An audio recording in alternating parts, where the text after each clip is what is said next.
এই লোকটা সামহাও তোকে সাময়িকভাবে হিপনোটাইজ করেছিল, যেটা তুই বুঝতে পারিসনি।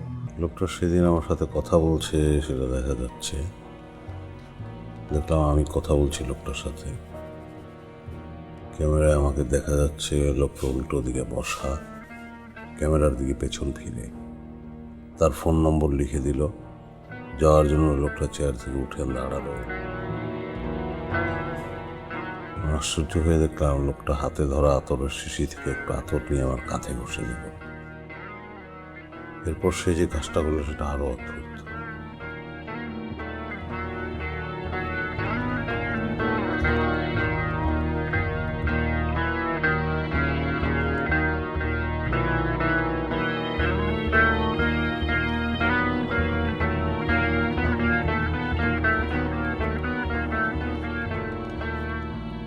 আচ্ছা ফয়সাল, এই লোকটা যে দেখতে হুবহু তোর মতো, এটা তো তুই আমাকে বলিসনি।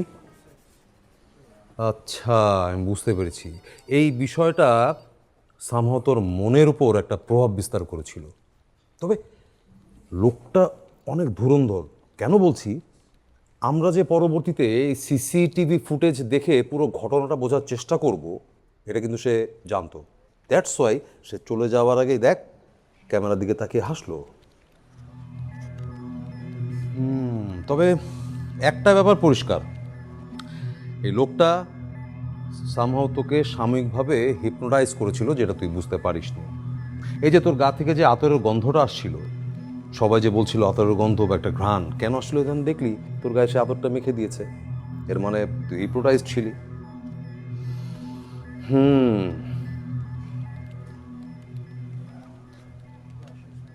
শোন, এটা অলৌকিক কিছুই না, খুব স্বাভাবিক একটা ঘটনা, বাট তোর কাছে মনে হয়েছে এটা ওই ব্যাটার একটা কেরামতি। That's it.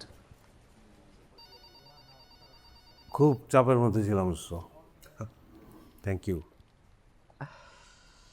যাক, তুই যে এখন বুঝতে পারছিস যে এটা পুরোটাই তার একটা কেরামতি, এটা দেখে ভালো লাগছে।